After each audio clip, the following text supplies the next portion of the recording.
Hi everyone, welcome. Thanks for joining us on your Saturday afternoon, or perhaps it's the morning, depending on where you're tuning in from. Just waiting for Richard Tuthill of Tuthill Porsche to join us right now. Don't know if he's got the memo, hang on. Hope everyone's well. Ed Lovett, thank you. We need an isolation hair competition. Yeah, mine's getting a little bit unruly. Here he is. How are you doing? Hello. Richard? Great to see you. Thank you very much for joining us. Pleasure. Good afternoon. Ed Lovett has just challenged us to an isolation hair competition. I think you're going to be fine. Yeah, I think I'm going to be fine because there's not a lot I can do about it. Mine's getting a little bit unruly. But you're obviously at work in, I assume, a very deserted workshop. Yeah, I mean, okay, it's Saturday, so it's usually quiet, but Yeah. It's been a funny couple of weeks, and I'm sitting here all alone. Is it too echoey in here? Do I need to move out of this room? No, not at all. That's absolutely fine. Absolutely fine. So show us around, will you? Because the lovely thing about these Instagram Lives is, unlike the podcasts, which you have been on, and thanks for that, we now get a chance to actually see your lair, see where you work, and see the cars that you're creating. And it would be really great if you could give us a little tour around. And I'll just explain to anyone that's tuned in, if you haven't heard Richard's podcast with Chris Harris on the Collecting Cars channel, definitely go and dial into it. It's very interesting. But right now, let's take advantage of the fact that you've got a camera in your hand and we can go and have a look at some cars. Okay, well, I've got to get used to this. I'm just going to do a test. Okay. That's behind me. There we go. Okay. Nice. So this is what's this, your office? No, this is like a social room. Okay. We built a little bar.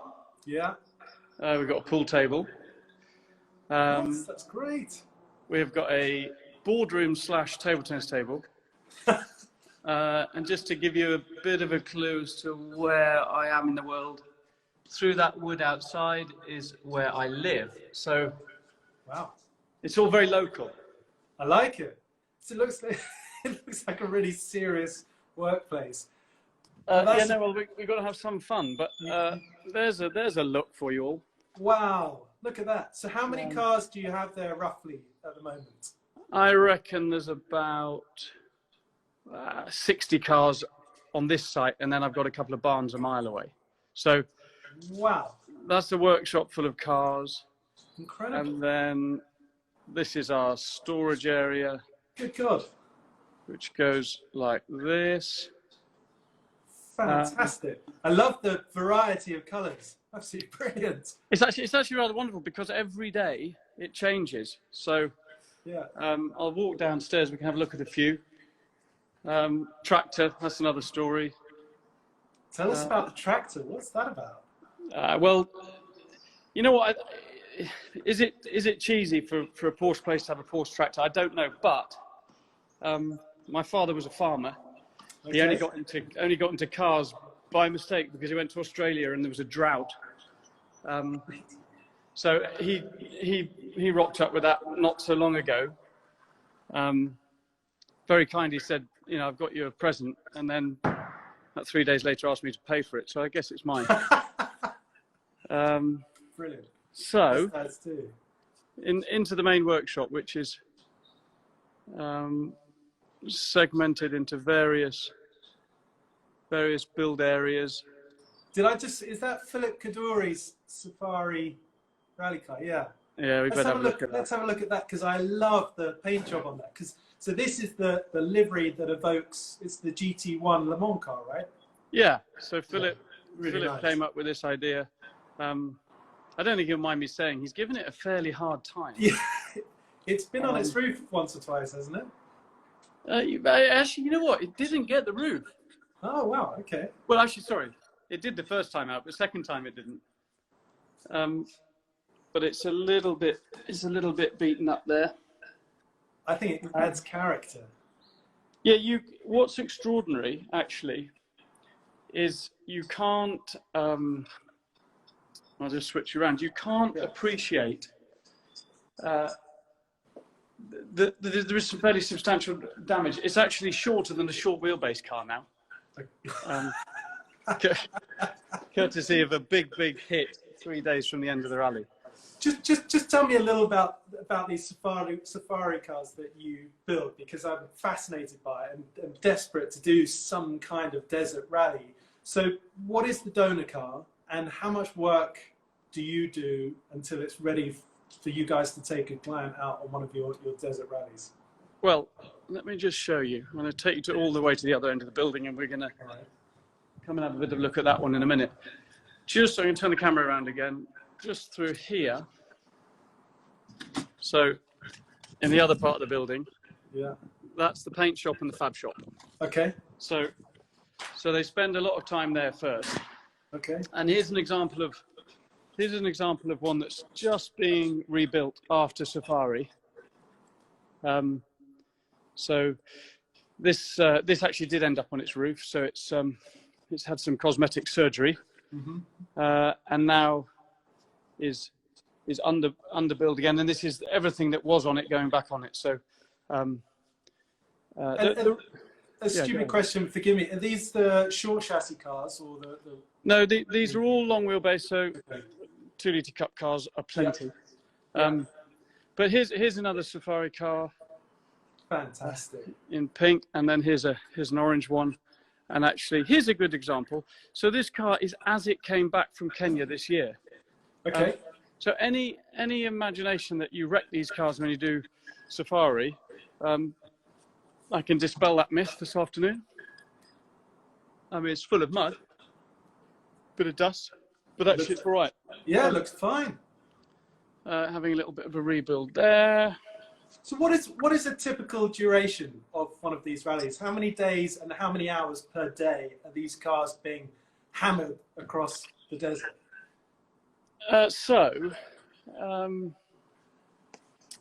It's about, let's say, the rally we've just done is probably about 3,000 kilometres total distance. Wow, it's huge. Yes, they do a lot of work. And then of that 3,000 kilometres, there's probably 750 or 1,000 kilometres of flat out rallying. Okay. So we ran 10 cars this year. The highest we've ever run is 17, which is a sort of a crazy amount of cars to be thinking about running, but somehow we did it. But the thing is, you have a whole variety. So let's imagine you've got Stig car number 1, yeah, or in this case, actually, a private client, Chris Rosenberger, 1, which is an extraordinary feat. But you've got Stig all the way through to a client, actually, in this car, Kate and Joe Hayes, first ever rally, one might say. yeah. So a huge variety of clients, different levels of speed. But if you're going to win, then it's a sprint rally. Right. Make no mistake. None of this historic rallying or racing, as you well know, is about cruising around. So the interesting thing is, if you have a clean run in Kenya, Yeah. then there is no reason why your car shouldn't be perfect. And actually, often the fastest cars are the ones that are the best. Stig never ever touches his car. Occasionally touches his car, but very rarely. And Chris Rosenberger turned up the day before the rally, did 1 day's test, didn't set a fastest time until the penultimate stage, and he won the rally. Just extraordinary effort. And what's the typical format? You obviously have 2 people in the car, one navigating, one driving, I'm assuming. But do they switch over, or do they nominate the driver for the whole duration of the rally? Well, in any international rally, and I guess even in WRC these days, you're driver 1 and driver 2, so you do have the ability to swap. Okay. It's very rare that happens. Actually, Joe and Kate, which was a father and daughter team, they did swap now and then. But I'm thinking this year, no one else would do that. So it's not that common, although you can do it. But the reality is, you get into a rhythm. Once you're in a rhythm, the navigator, co-driver becomes very, very comfortable with the notes and the systems that they're using. The driver obviously gets tuned in. So it's a pretty risky strategy. Yeah. Can we keep having a look around the workshop, see a few more cars, perhaps some of your road specials? Well, let me talk to you as we go down. So, broadly speaking, these are build bays in here. So here's a 2 litre cup car, just come from our lovely paint shop and is in build. So it'll sit here probably for 4 or 5 weeks, a bit longer given what's going on. Wiring looms going in, but they are very, very quick to build in general. Here is a road car, lovely thing, which has got ST rear arches, actually ST front arches as well. An engine we've just completed, which is a 3.6 litre engine, and it's using Motec ECUs and things. One question that we had was, what's the maximum horsepower that you could realistically hope to get out of one of these engines? Okay, so if we talk 2 litre cup cars, yeah. So the original 911, the original 2 litre engine, that had about 130 horsepower in period. I'm going to go to the engine shop and I'm going to show you one in build. Right. And now they've got about 205, 210 horsepower. So okay. They are wonderful. We can talk about them later, but they really are fantastic. Going to the engine shop, which is really quiet because there's no one here. But here's it's beautiful. It's a very, very nice place. Here's a lovely 2 litre engine in build with lovely Solix carburetors. They make a great noise, and although they give us some grief, they're still good fun. There's another one under here, slightly different tinware, but otherwise the same. Still in build. So no, and then in the 3 litre engines, we've recently done a new RSR engine, and that had 350 horsepower from a 3 litre engine on slide injection. Amazing. So this side, although we're not in traditional format, this is our service side normally. Okay. So that's a 3.2, which is having a new clutch. That's a little Targa here for some improvements. We can talk about this lovely thing that came to Kenya with us. Really? Yeah, this is a 997 GT3 having some damper work. I was going to ask you, obviously you focus mainly on the classic 911s, but you've got a couple of more contemporary cars in there as well. To what extent do you get involved in contemporary car works of any kind? Well, I must say more and more. Okay. And one of the things about building this new facility was that we could expand our service side, which we will do. There's a lovely car some of you might recognise, the lovely Singer. So we do work on them, and these things are great. Very, very nice to have them in the workshop. We do a lot of work with Singer. We're doing a number of projects, so they're wonderful. They've reset the standard. But haven't you also done your own kind of very hot resto mod sort of Tuthill specials as well? Yeah, we started with our dear friend Mr. Harris. I don't know when, but we built that lovely green thing. This is a 22S actually. Sorry, it's a what is it? Yes, it's 22S with a engine we've just finished, so that'll have a little bit of a hot engine. But yeah, we do essentially anything to do with 911s. Yeah. And so we have our own suspension, brake systems, and DNA. That's a really nice 27 RS we've just restored. But the modern car thing, we really got into that since we did the 997 RGT, which commercially I might question, but in terms of great fun and cool things to do in your life, it moved us into a new area. So we look a bit competition heavy today, but it tends to be the case. One quite relevant question from somebody tuning in was, what is your daily driver? Oh, that'd be telling. Am I allowed to say GTD Golf? Right. Not, the Golf is the answer to everything. I think it's 2011. But although I don't have much of a commute, I am spoilt. Let's shut the door. Spoilt for choice in terms of what I can drive every single day, as you can see. So I don't spend much time in my own cars. I tend to be charging around testing these lovely things. Do you have a favourite among them, or among the typical type of cars that you prepare? Is there one particular that you have a soft spot for? Well, actually, so there's two cars probably. Oh, we lost you. Wait. Am I back? Hello, hello. Yeah, I think we've got you Yeah. back. Yeah, it's So stalling a little bit. That's okay. Carry on. 356 cab, which is I'm just going to sit in the office. Maybe we've got better reception there. Yeah. I did a road trip in a roadster a long time ago with my lovely wife. Into the office now. I really, really have a little thing for roadsters. And then, other than that, I'd probably have to say a short wheelbase 911 if there was one car.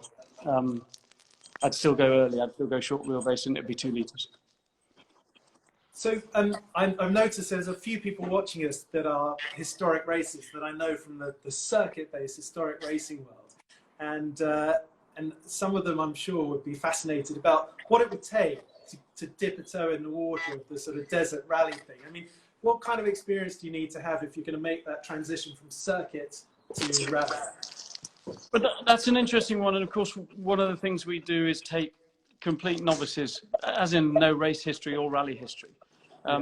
So I guess if you're coming from a racing background, and in a funny way, our business has gone the other way around. We've come from a rally background, and we're doing more racing than we are rallying. So the reality is, we can help you with everything. Obviously, I'm going to say that. But if you the first thing I would ever do is come and spend a couple of days on the lake, which I know you've done yourself. So a couple of days with us ice driving is a brilliant way to dip your toe in the water, because it's very, very safe. It's amazing fun, and it will teach you more about car control in 2 days on the lake than it will 2 years of driving in any other environment. It's a very, very good place to learn. So, and then we have to do some license qualification, which in rallying is very similar to racing. You build your license through competing and finishing events. Okay. But the difference with rallying actually is if you want to go rallying, you don't have to learn racecraft. You are on your own. So you go at 2-3 minute intervals, something like that. So you can kind of go at your own pace if you're new to it. You can, because the seeding should be correct. So you shouldn't be overtaken, and you shouldn't be catching people on a given section. Now, okay, if you're doing a 100-mile stage in Africa, that might be a slightly different thing, because that's a long, long way. But the reality is you haven't got to learn racecraft. You have the opportunity, and we often put novice drivers with very, very experienced co-drivers, so they manage you through the event. Right.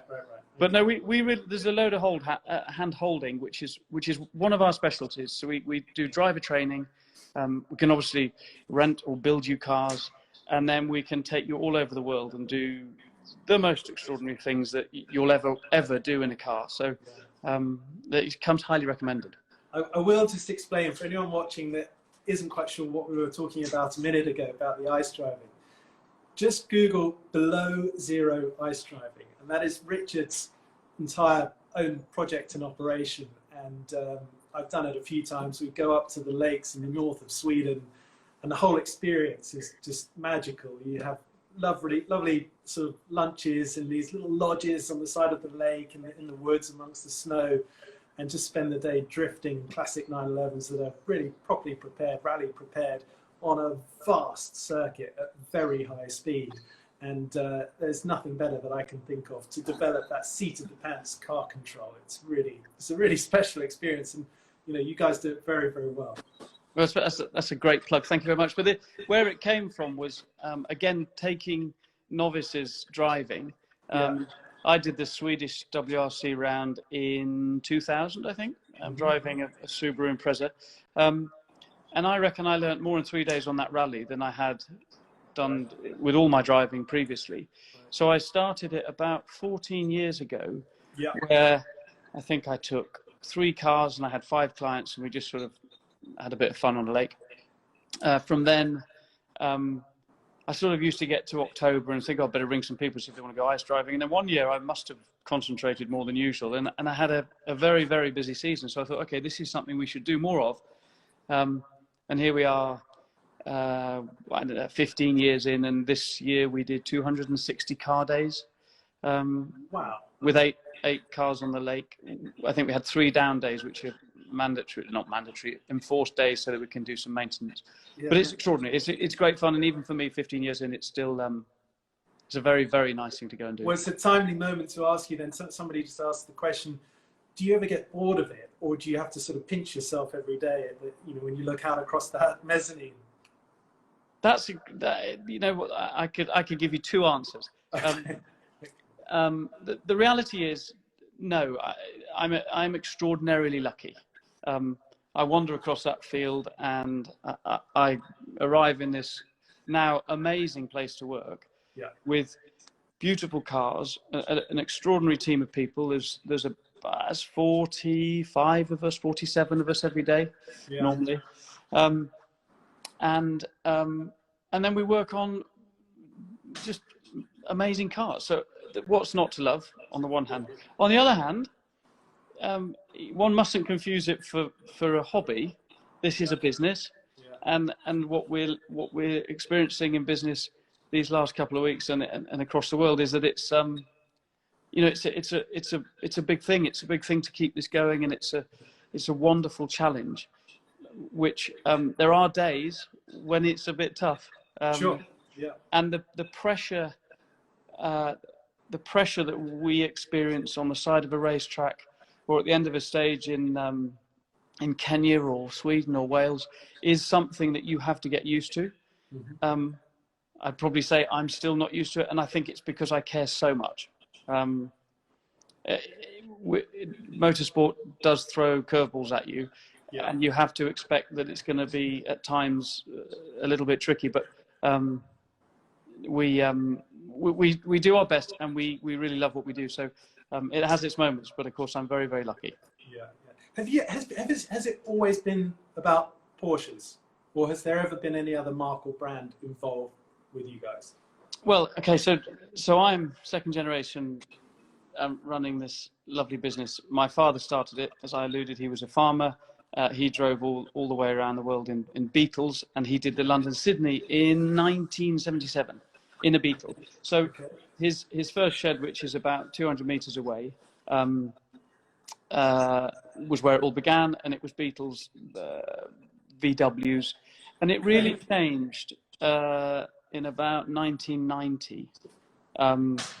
So Dad used to do a lot of the work, body shell work, for the Rothmans Porsche team, Oh, wow. which was DR Autosport, which became ProDrive. Oh, wow. Okay. We then did all the crash repair for all the M3s, the 6R4s, Yeah. Subaru Legacies, Subaru Imprezas. We repaired every single one of Colin McRae's accidents here, so Wow. that was quite a time. We had a night shift. such was Colin's efforts. But in 1992, 1990, 1991, Dad built a 911 to go rallying himself. He then won the London to Sydney Marathon in '93, and really it's been 911s ever since. Ever since then. Yes, 356s, yes, water-cooled variants of Porsches, 944s, 924s, 968s, that type of thing. But it's 911s. Fantastic. And do you harbour any ambitions to venture more into modern racing at all? Is that something that's ever been on your radar? Again, the experience with the RGT rally car was that, yes, a lot's changed, but actually not a lot's changed. So could we run a race car in a modern series? Absolutely, yes. Is it something I've got a burning ambition to do? Honestly, not currently. I'd like to continue doing what we're doing, but do it better. I'd like to consolidate. As you can see, the workshop's full. It is. But I still think my spirit is in adventures and taking people to parts of the world and doing cool and crazy things. Yeah, sounds absolutely fantastic. Absolutely brilliant. Look, thank you so much. I really appreciate it. We're already running over 25 minutes, so I won't take up any more of your time. But that was a fantastic little behind-the-scenes look at your workshop. It's been good fun and a welcome respite from everything that's going on in the world. And to anyone that's watching, as we said yesterday on the first one of these that we did, They are just a bit of fun, and we're going to try and roll them out daily. So do stay tuned for our upcoming guests. We've got Magnus Walker coming on tomorrow, 5 p.m. He's got good hair. He's going to win the isolation challenge for the hair, I think. And we are going to try, where possible, to have a bit of a charitable donation thing, because there's a lot of organizations out there that need help at the moment. So each of our guests are going to have a rummage around and try to donate something that will be up on the Collecting Cars website auction platform that you can bid on.